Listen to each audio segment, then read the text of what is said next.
बिस्मिल्लाहिर्रहमानिर्रहीम। आज हम जिस टॉपिक को डिस्कस करते हैं तो वो है आयोनाइजेशन एनर्जी। आयोनाइजेशन एनर्जी के साथ साथ हम 3 और भी टॉपिक डिस्कस करने वाले हैं, ठीक है। तो एक है इलेक्ट्रॉन एफिनिटी, शील्डिंग इफेक्ट और इलेक्ट्रोनेगेटिविटी, ठीक है।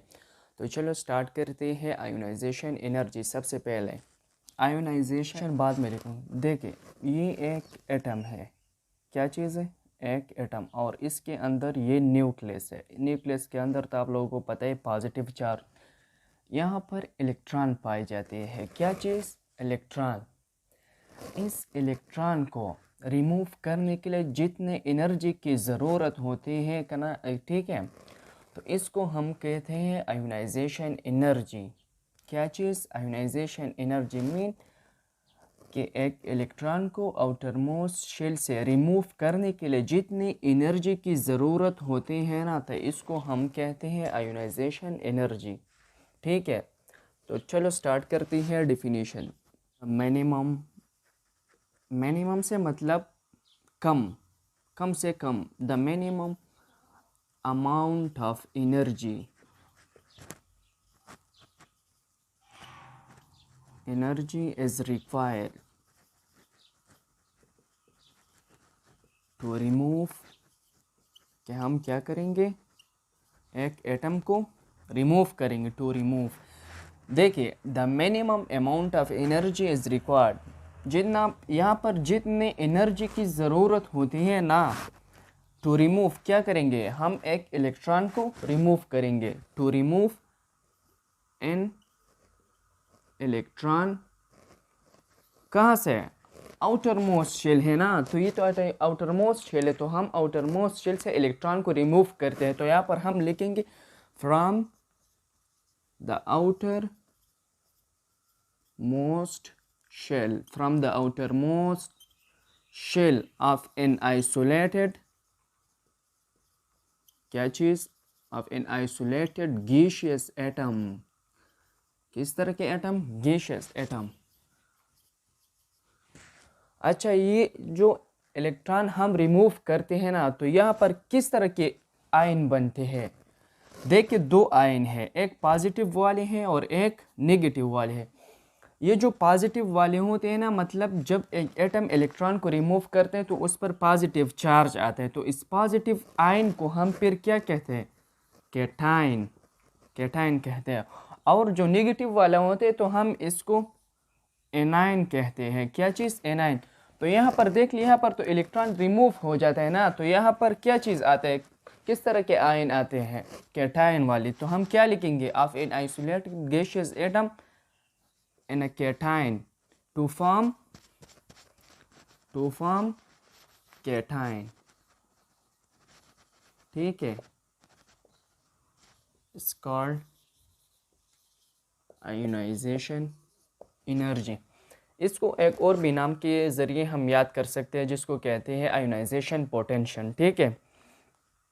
यहाँ पर मिसाल के तौर पर मैंने लिख दिया सोडियम, क्या चीज़, सोडियम। सोडियम के आउटर मोस्ट शेल में एक इलेक्ट्रॉन है, कितने, एक इलेक्ट्रॉन।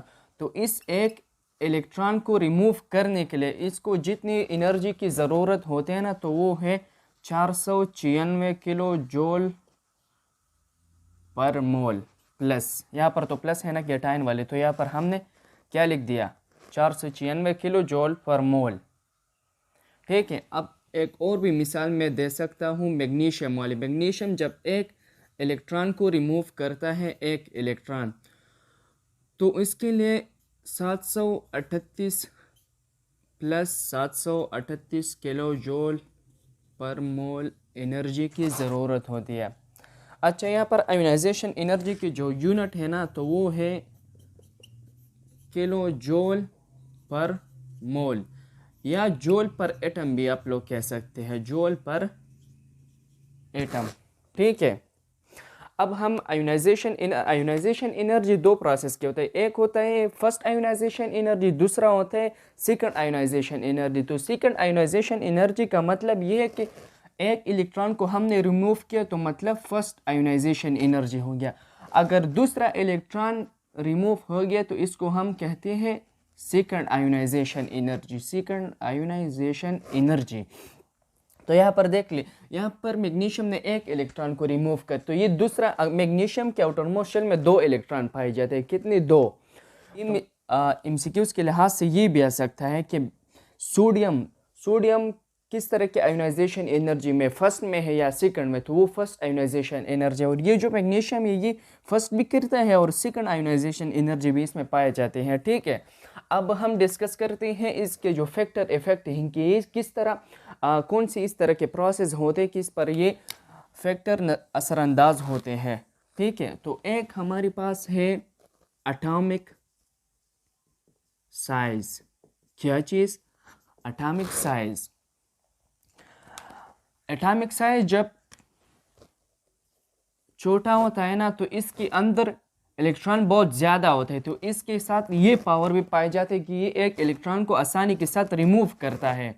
मतलब इसके अंदर तो साइज बहुत छोटा है, तो मतलब इसके अंदर चार्ज जो है वो बहुत ज़्यादा है, तो इसकी वजह से ये एक इलेक्ट्रॉन को आसानी के साथ रिमूव करता है। ठीक है, तो मतलब ये हुआ कि जब एटॉमिक साइज डिक्रीज होता है तो आयोनाइजेशन एनर्जी इंक्रीज होगा। तो इसका मतलब ये है कि from left to right, from left to right atomic size क्या होता है? एटॉमिक साइज डिक्रीज होता है ना, डिक्रीज। तो इसी वजह से आयोनाइजेशन एनर्जी क्या होगा? इंक्रीज होगा। ठीक है, अब जो दूसरा इफेक्ट है वो है न्यूक्लियर चार्ज। क्या चीज? Nuclear charge. जब न्यूक्लियाई के अंदर या इसके वैलेंस इलेक्ट्रॉन या मतलब इसके जितने भी न्यूक्लियर चार्ज है जब वो ज़्यादा होता है ना, ज़्यादा, तो यहाँ पर शील्डिंग इफेक्ट बहुत कम होता है। क्या? बहुत कम होता है। तो ये आसानी के साथ एक इलेक्ट्रॉन को क्या कर सकता है? रिमूव करता है। तो इसी वजह से जब न्यूक्लियर चार्ज ज़्यादा होता है तो आयोनाइजेशन एनर्जी क्या होता है? ज़्यादा होता है। तो मतलब न्यूक्लियर चार्ज इंक्रीज, तो क्या होगा? Ionization energy increase. अब हमारे पास है इलेक्ट्रॉनिक कन्फिगुरेशन। इलेक्ट्रॉनिक,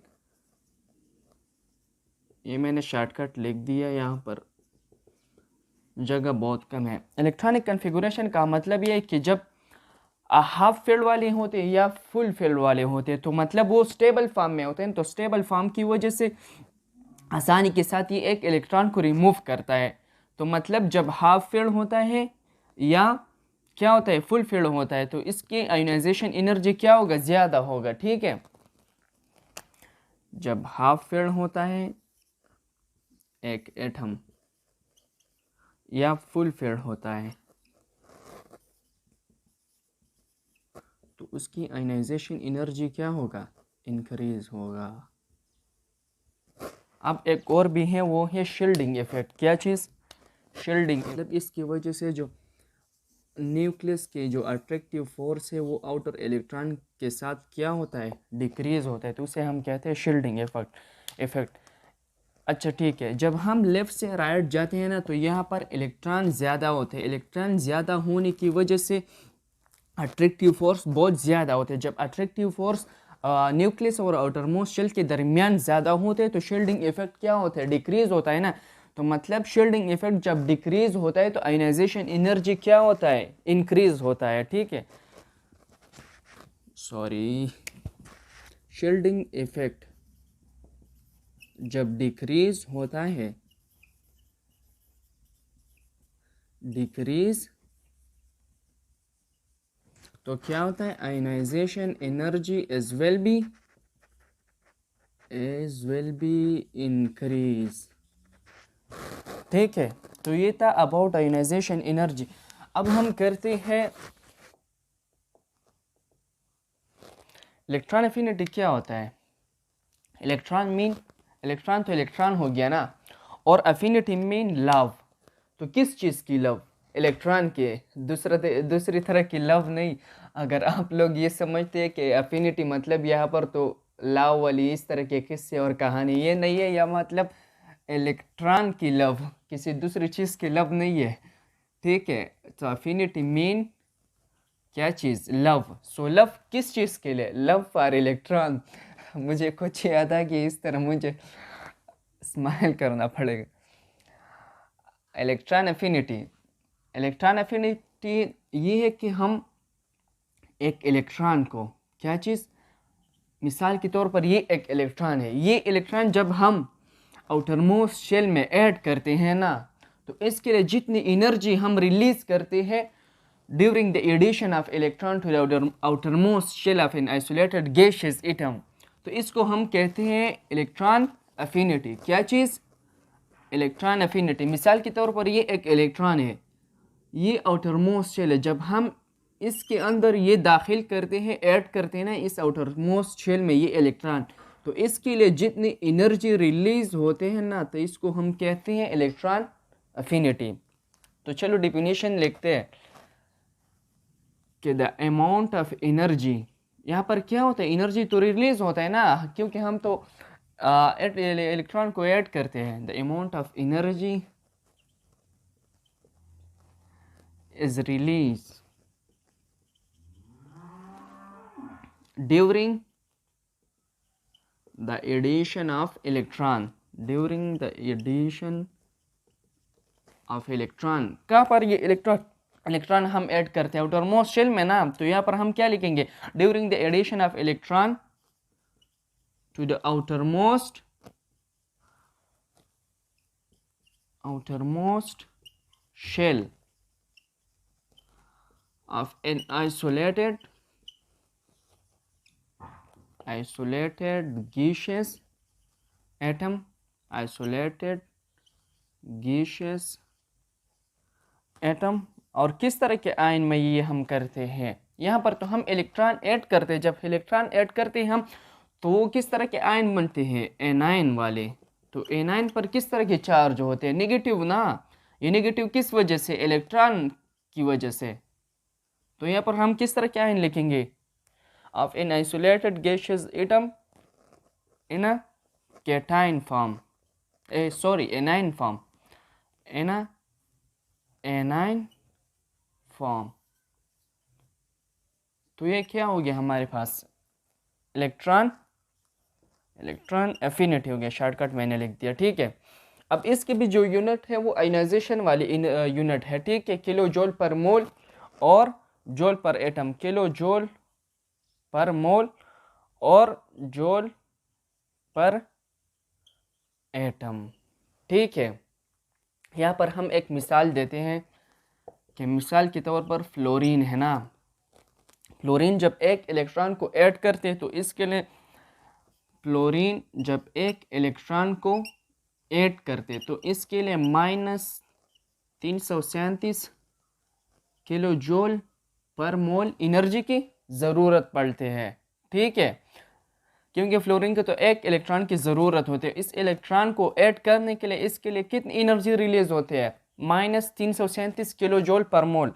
अब एक और भी एग्जांपल है ऑक्सीजन की। ऑक्सीजन को तो 2 इलेक्ट्रॉन की ज़रूरत है, जब 2 इलेक्ट्रॉन हम ऐड करते हैं तो इसको, एक को हम फर्स्ट इलेक्ट्रॉन एफिनिटी कहते हैं और दूसरे इलेक्ट्रॉन एडिशन को हम कहते हैं सेकंड इलेक्ट्रॉन एफिनिटी। तो मतलब ऑक्सीजन में सेकंड इलेक्ट्रॉन एफिनिटी भी पाई जाती है, ठीक है। तो यहाँ पर एक इलेक्ट्रॉन को ऐड करने के लिए इसके लिए ज़रूरत होते हैं -141 किलो जूल पर मोल। किस चीज़ की?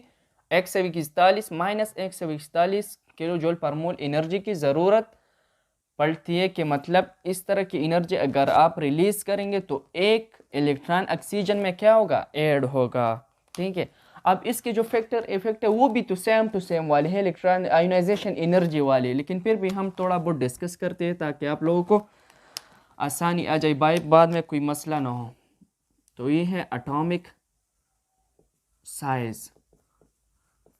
जब एटॉमिक साइज डिक्रीज होता है ना, ये एटॉमिक साइज डिक्रीज है, तो इसके अंदर ये जो चार्ज है वो इलेक्ट्रॉन तो बहुत ज़्यादा है ना, तो मतलब ये आसानी के साथ एक इलेक्ट्रॉन को क्या करता है? पकड़ता है, अपनी तरफ खींचता है। तो इसके लिए बहुत सिंपल होता है ना। तो मतलब जब एटॉमिक साइज डिक्रीज होता है, डिक्रीज तो इलेक्ट्रॉन एफिनिटी क्या होगा, इंक्रीज होगा। फिर न्यूक्लियर चार्ज है, न्यूक्लियर चार्ज भी मतलब कुछ इस तरह है, जब एक एटम के अंदर attractive force between the nucleus और आउटर मोस्ट शेल के ज़्यादा होते हैं ना, तो मतलब वो बहुत ही स्टेबल होते हैं।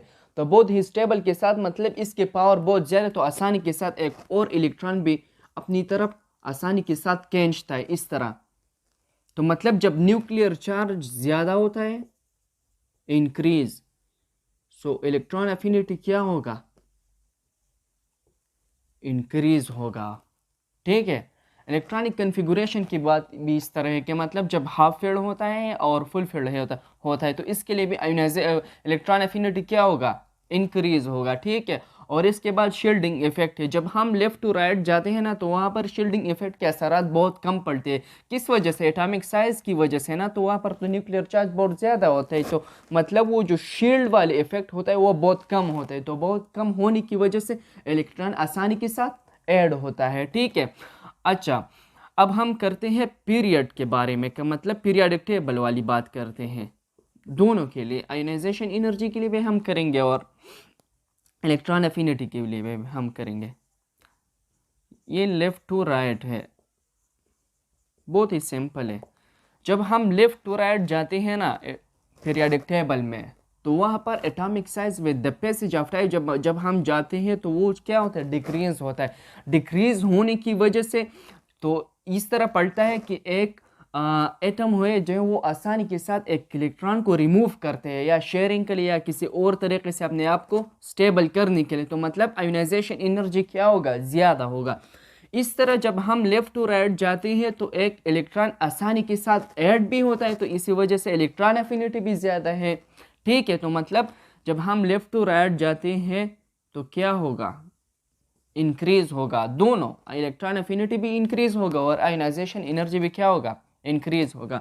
अच्छा, जब हम टॉप टू बॉटम जाते हैं ना, टॉप टू बॉटम, तो फिर क्या होता है, टॉप टू बॉटम कुछ इस तरह होता है। जब हम नीचे आ जाते हैं ना पीरियोडिक टेबल में, तो वहाँ पर शील्डिंग इफेक्ट के असरात बहुत ज़्यादा होता है और न्यूक्लियर चार्ज बहुत कम होता है, एटॉमिक साइज भी बहुत ज़्यादा होता है। तो शील्डिंग इफेक्ट के असरात ज़्यादा होने की वजह से क्या होता है, इलेक्ट्रॉन आसानी के साथ लॉस भी नहीं हो सकते और इलेक्ट्रॉन आसानी के साथ ऐड भी नहीं हो सकते। तो इस तरह क्या होता है, आयोनाइजेशन एनर्जी कम पड़ता है और इलेक्ट्रॉन एफिनिटी भी क्या होता है, डिक्रीज हो जाते हैं जब हम टॉप टू बॉटम जाते हैं। ठीक है। तो ये था ऑल अबाउट इलेक्ट्रॉन एफिनिटी और करते हैं shielding effect. Shielding effect, shielding effect तो बहुत ही सिंपल है, लेकिन ये एक इफेक्ट है, याद रखिए। वो जो बातें हमने की आयोनाइजेशन एनर्जी के बारे में और इलेक्ट्रॉन एफिनिटी के बारे में, तो वो एक एटम के अंदर होना और बाहर होना था। लेकिन ये जो शील्डिंग इफेक्ट है ना, ये एक इफेक्ट है किस वजह से, न्यूक्लियस के आउटर मोस्ट न्यूक्लियस की जो अट्रैक्टिव फोर्स है आउटर मोस्ट इलेक्ट्रॉन के साथ, इसके साथ जो इफेक्ट पैदा हो जाते हैं ना एक अट्रैक्टिव फोर्स की वजह से, तो उसे हम कहते हैं शील्डिंग इफेक्ट। मिसाल के तौर पर ये न्यूक्लियस है, न्यूक्लियस के अंदर पॉजिटिव चार्जेस है। ठीक है। और ये हमारे पास शेल है, क्या चीज़ है, शेल है। थोड़ा और भी मैंने एक्सप्लेन करने के लिए एटॉमिक साइज को क्या किया, मैंने शेल ऐड किया। मिसाल के तौर पर यहाँ पर इलेक्ट्रॉन है, यहाँ पर भी है, यहाँ पर भी है। ठीक है। और यहाँ पर इलेक्ट्रॉन है, यहाँ पर भी इलेक्ट्रॉन है। ये अट्रैक्टिव फोर्स जो है ना, ये यहाँ पर जो इलेक्ट्रॉन पाए जाते हैं, तो इसके साथ जो अट्रैक्टिव फोर्स न्यूक्लियस के साथ इसके जो अट्रैक्टिव फोर्स है ना, वो डिक्रीज होता है। किस वजह से, अंदरूनी यहाँ पर जो इलेक्ट्रॉन पाए जाते हैं उसकी वजह से आउटर मोस्ट इलेक्ट्रॉन के साथ ये जो असर है, अट्रैक्टिव फोर्स है, ये डिक्रीज होता है। तो इसी वजह से ये एक असर पड़ता है कि ये मतलब ये प्रोटेक्शन में पाई जाती है, कि मतलब न्यूक्लियस के साथ इसका ताल्लुक बहुत कम होता है। तो इसी वजह से इस इफेक्ट को हम कहते हैं शील्डिंग इफेक्ट। क्या चीज़, शील्डिंग इफेक्ट। तो हम डिफिनीशन में क्या लिखेंगे कि द डिक्रीज क्या चीज़ डिक्रीज हुआ? अट्रैक्टिव फोर्स है ना, तो मतलब एक पॉजिटिव चार्ज और यहाँ पर ये निगेटिव चार्ज, इसके दरमियान जो अट्रैक्टिव फोर्स पाई जाती है, क्या चीज़? अट्रैक्टिव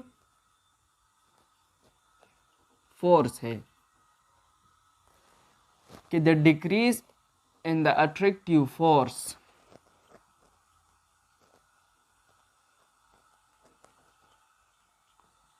किस चीज के साथ? बिटवीन द न्यूक्लियस, किस चीज के साथ? बिटवीन द न्यूक्लियस, एक तो न्यूक्लियस है ना और दूसरा क्या? Of the outer most shell, दूसरा क्या है? Outer most shell. इस दोनों के दरमियान जो जो अट्रैक्टिव फोर्स है वो क्या होता है? डिक्रीज होता है। Between the nucleus and the outer most and the outer shell electron या outer most shell electron, outer shell electron किस वजह? Due to the inner shell electron की वजह से, due to the inner shell electron. So एक effect produce होता है, इस इफेक्ट को हम क्या कहते हैं? शील्डिंग इफेक्ट करते हैं। The decrease in the attractive force क्या होता है? यहाँ पर अट्रैक्टिव फोर्स होता है वो डिक्रीज होता है किस चीज़ के साथ है? बिटवीन द न्यूक्लियस और आउटर शेल इलेक्ट्रॉन। यहाँ पर ये जो इलेक्ट्रॉन पाए जाते हैं और ये जो न्यूक्लियस है, इन दोनों के दरमियान जो अट्रैक्टिव फोर्स है वो कम पड़ता है। किस वजह से? यहाँ पर ये जो इलेक्ट्रॉन इनर शेल में पाए जाते हैं ना, ये दोनों, तो इस इनर शेल मतलब यहाँ पर ये बहुत अट्रैक्शन करता है न्यूक्लियस के साथ। तो जब ये अट्रैक्शन ज़्यादा करता है तो with the passage of time ये क्या होता है? ये आउटर मोस्ट वाली ये अट्रैक्टिव फोर्स इसके अंदर जो है वो डिक्रीज होता है। इसकी वजह से एक इफेक्ट प्रोड्यूस होता है जिसको हम कहते हैं शील्डिंग इफेक्ट। ठीक है, inner shell electron is called shielding effect. अच्छा, इस इफेक्ट ये किस तरह होता है? ये इस तरह कि ये इलेक्ट्रॉन फिर फ्री होता है, ये किसी तरह भी इस तरह भी जाता है कि आसानी के साथ लॉस भी हो सकता है, आसानी के साथ दूसरा जो हाई इलेक्ट्रोनेगेटिविटी वाले एटम है ना, ये आसानी के साथ ये इलेक्ट्रॉन कैच भी लेता है अपने आप को स्टेबल बनाने के लिए। ठीक है, तो ये मतलब ये इलेक्ट्रॉन फिर बहुत वीकली अट्रैक्ट होता है किसके साथ? ये न्यूक्लियस के साथ। तो इसी वजह से ये जो अट्रैक्टिव फोर्स है ये डिक्रीज होता है और एक इफेक्ट प्रोड्यूस होता है जिसको हम कहते हैं शील्डिंग इफेक्ट। ठीक है, तो ये था हमारे पास शील्डिंग इफेक्ट। अब हम करते हैं इलेक्ट्रोनेगेटिविटी। इलेक्ट्रोनेगेटिविटी, इलेक्ट्रोनेगेटिविटी, इलेक्ट्रोनेगेटिविटी ये सबसे पहले तो ये बात नोट कर ली कि ये एक एबिलिटी है, एक टेंडेंसी है एटम की। ठीक है, ये कोई इस तरह के प्रोसेस नहीं है कि इसमें एनर्जी लॉस होता है या ऐड होता है। बहुत सारे स्टूडेंट जब पेपर करते हैं ना, या तो ये इस तरह सोचते हैं कि मतलब जिस तरह आयोनाइजेशन एनर्जी के भी यूनिट होते हैं किलो जूल पर मोल या जूल पर एटम, तो इस तरह इलेक्ट्रोनेगेटिविटी भी कुछ सॉरी क्या कहते हैं यूनिट होगा, लेकिन इसके कोई यूनिट है ही नहीं। ये तो एक एबिलिटी है, टेंडेंसी है एटम की, किस तरह अपनी तरफ शेयर पेयर वाले इलेक्ट्रॉन जो है अट्रैक्ट करते हैं कोवेलेंट बॉन्ड बनाने के लिए। ये तो इस तरह की एक एबिलिटी है। तो सबसे पहले ये बात नोट कर ली कि ये क्या है? एक एबिलिटी है एटम के। वो एबिलिटी क्या है? डिफिनीशन हम डायरेक्टली कहते हैं कि the ability of an atom is called electronegativity. मतलब एक एटम अपनी तरफ जो शेयर वाला जोड़ है ना इलेक्ट्रॉन की, वो अपनी तरफ खींचता है, तो इसको हम कहते हैं इलेक्ट्रोनेगेटिविटी। अगर वो एक एटम की इस तरह की खासियत कि वो अपनी तरह सिमिलर वाले जो जोड़ा है इलेक्ट्रॉन की वो अपनी तरफ खींच लेते हैं, तो इसको हम कहते हैं non polar bond, non polar. ठीक है, if they are similar atom, if they are, जब सिमिलर होता है ना तो इसके अंदर तो जो इलेक्ट्रोनेगेटिविटी पाई जाती है वो भी तो सेम टू सेम है ना। तो जब इस दो एटम वो जो सेम टू सेम और इलेक्ट्रोनेगेटिविटी भी सेम टू सेम होता है, तो वो किस तरह के बॉन्ड होते हैं? नॉन पोलर होता है। If they are similar, so electronegativity is also same.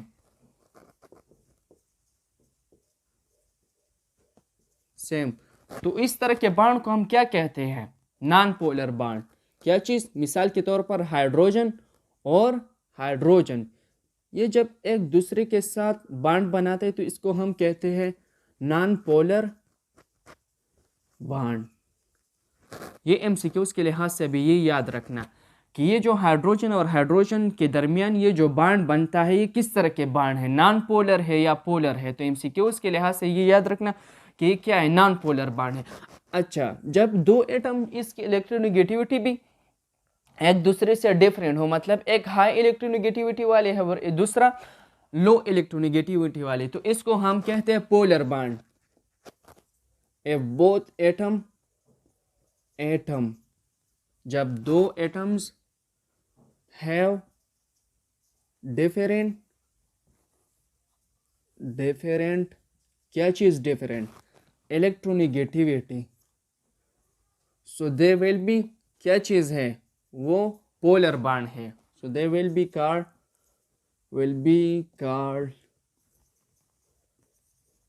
Polar bond.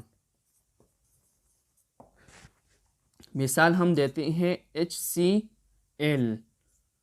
यहाँ पर देख ले, ये क्लोरीन है ना और ये हाइड्रोजन है।